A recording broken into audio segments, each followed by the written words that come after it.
Friends welcome to Aditya tech in Telugu. Please do subscribe my channel. మీరు కనుక మన ఛానల్ని ముందుగానే సబ్స్క్రైబ్ చేసుకుని ఉంటే దానికి నా ధన్యవాదాలు. ఈ వీడియోని మీకు నచ్చినట్లయితే లైక్ చేయండి, షేర్ చేయండి. ఈ వీడియోలో మనం రియల్మీ V3 మొబైల్ గురించి మాట్లాడుకుందాం ఫ్రెండ్స్. ఇది సెప్టెంబర్ 1న చైనాలో లాంచ్ అయింది మొబైల్. ఇది ఫ్రెండ్స్, అది లాంచ్ ఈవెంట్ ఫోటో. ఇది 3 వేరియంట్స్లో లాంచ్ అయింది. 6GB, 64GB, 6GB 128, 8GB 128. ఇది చైనాలో వచ్చిన 5G బడ్జెట్ ఫోన్ ఫ్రెండ్స్. దీంతోపాటు రియల్మీ సంస్థ ఇంకో 2 ఫోన్స్ కూడా రిలీజ్ చేసింది. ఇప్పుడు దీని ఫీచర్స్ చూసుకుంటే ఫ్రెండ్స్, దీని మన స్పెసిఫికేషన్స్ కనుక చూసుకుంటే 6.5 HD+ డిస్ప్లేతో వస్తుంది. MediaTek Dimensity 720 processor. ఇది 8GB వరకు మోడల్స్లో ఉంది. 13MP triple cameras, 5000 mAh lithium battery, 18 watts fast ఛార్జింగ్తో వస్తుంది ఫ్రెండ్స్. ఈ ఫోన్ మనకి అవైలబుల్గా ఉంటుంది.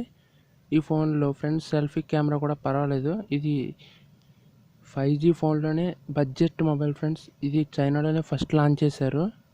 ఓకే, దీని స్పెసిఫికేషన్స్ మనం చూసాం కదా. ఇంకా దీంట్లో ఇంకా చాలా స్పెసిఫికేషన్స్ ఉన్నాయి, అవి ఏంటో చెప్తున్నాను. దీనికి 13MP కెమెరా మనకు తెలిసినవే ఫ్రెండ్స్. దీని వెయిట్లో కనుక మనం చూసుకుంటే ఈ మొబైల్ వచ్చేసి 189.5 ఉంది ఫ్రెండ్స్, వెయిట్ గ్రామ్స్. ఫ్రెండ్స్, దీని డైమెన్షన్స్ కనుక మనం చూసుకుంటే 164.4 × 76 × 8.6 mm ఉంది. అంటే ఇంచెస్లో చూసుకుంటే 6.47 × 2.99 × 0.34 ఇంచెస్ ఫ్రెండ్స్. దీని యొక్క పిక్సెల్స్ చూసుకుంటే 720 × 1600 పిక్సెల్స్ ఉంది. ఇది స్క్రీన్కి 20:9 రేషియోలో ఉంటుంది. దీని PPI చూసుకుంటే అంటే పిక్సెల్ పర్ ఇంచ్ చూసుకుంటే 270 ఉంది ఫ్రెండ్స్.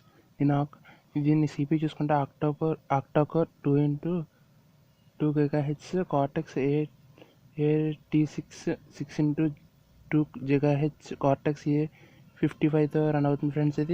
ఇది GB చూసుకుంటే మాలి G57 MC3తో రన్ అవుతుంది ఫ్రెండ్స్. దీని కెమెరా చూసుకుంటే 13 megapixel wide camera, 2 megapixel macro camera, 2 megapixel depth sensor ఉంది ఫ్రెండ్స్. ఇందులో HDR, పానోరామా రెండే రికార్డ్ చేయొచ్చు. దీని యొక్క సెల్ఫీ కెమెరా చూసుకుంటే 8 మెగాపిక్సెల్ ఇచ్చారు. ఇందులో 4K రికార్డింగ్ ఉంది, కానీ సెల్ఫీ కెమెరా 1080p రికార్డింగ్ మాత్రమే ఉంది ఫ్రెండ్స్. ఇది 5Gలో బెస్ట్ బడ్జెట్ మొబైల్. ఇప్పుడు మనం సెకండ్ క్వశ్చన్ ఏంటంటే ఇది ఇండియాకి ఎప్పుడు వస్తుందని ఫ్రెండ్స్. నేను సారీ ఫర్ దిస్ న్యూస్, ఇది ఇండియాకి రాదు ఫ్రెండ్స్. ఎందుకంటే దీని లాంటి స్పెసిఫికేషన్స్తోనే ఆల్రెడీ ఇండియాలో రియల్మీ C12 ఆగస్ట్ 14న ఫ్లిప్కార్ట్లో రిలీజ్ అయింది. సో ఇది మ్యాక్సిమం ఇండియాలోకి లాంచ్ అవ్వకపోవచ్చు. Thank you for watching my video. ఈ వీడియో కనుక మీకు నచ్చినట్లయితే